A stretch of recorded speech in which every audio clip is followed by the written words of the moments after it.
What's up guys, it's Zero bringing you another Call of Duty Ghosts gameplay commentary.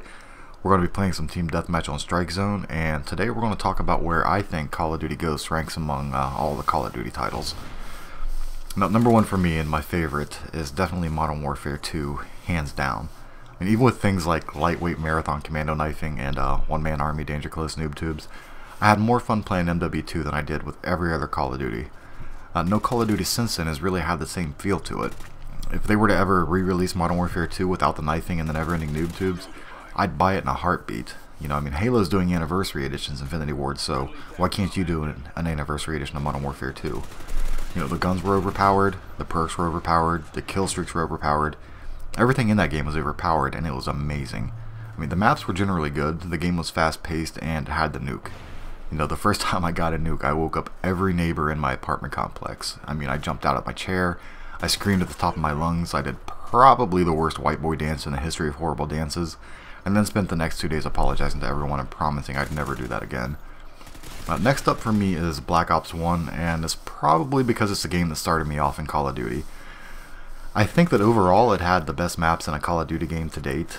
You know, I can't think of a single map that I didn't enjoy playing on that game, and that includes all the DLC maps.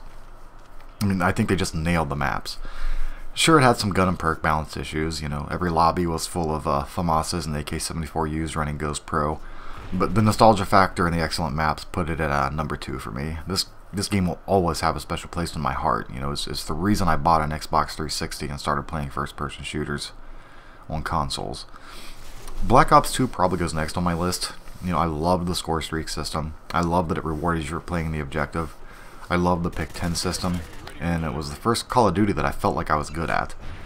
Now, the main flaw with Black Ops 2 was probably the network code. You know, lag compensation kind of ruined the game for me.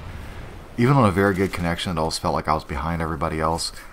And then you had the maps. You know, there were never-ending head glitches on every map, but there was an obstacle every 3 feet. You know, the game was built for competitive, and it showed.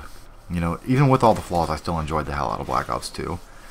And then we have Call of Duty Ghosts.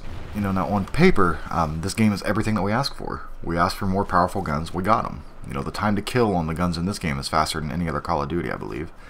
We asked for no death streaks, and the only death streak in the game is ear splitter when some kid rage mic's too loud. You know, we asked for no overpowered kill streaks, and well, the kill streaks in this game are kind of lackluster, so you know they got that right. And we asked for the game to be more gun-on-gun based, and it feels like it is. You know, the game also has the best netcode since Modern Warfare 2. Connections on Ghost feel very solid.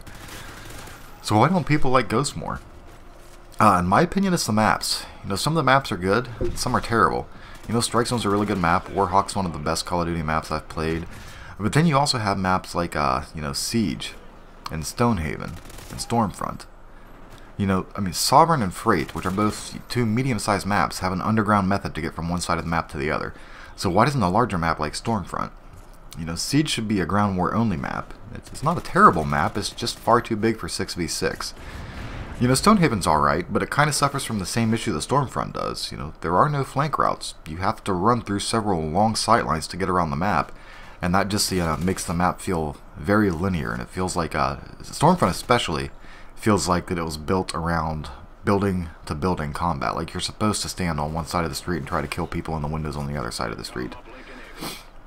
You know, next up is probably Modern Warfare 1, and this one's probably where most of you are going to disagree with me. You'll probably rank it much higher than I am. But honestly, I didn't play it that much. You know, when I got Modern Warfare 1, every time I wanted to play Call of Duty, I either played Modern Warfare 2 or Black Ops 1. And by the time I gave the game a serious looking at, it was just hacked to hell and back, and a good lobby was almost impossible to find. You know, this game really didn't get a fair chance with me, and I really wish that it would have. Now, finally, we have Modern Warfare 3. And there's only 2 words that describe Modern Warfare 3, and that is lag compensation. You know, people were artificially adding a delay to their connection just to make the game playable. You know, thank God they saw how awful that was and changed it for Ghosts. You know, it's a pity too because the game could have been great. Well, that's what I think. The Call of Duties, I think that's how they rank. You know, let me know in the comments if you agree or disagree and give me your own ranking. Until next time, this is Zero saying, I'll catch you on the flip side.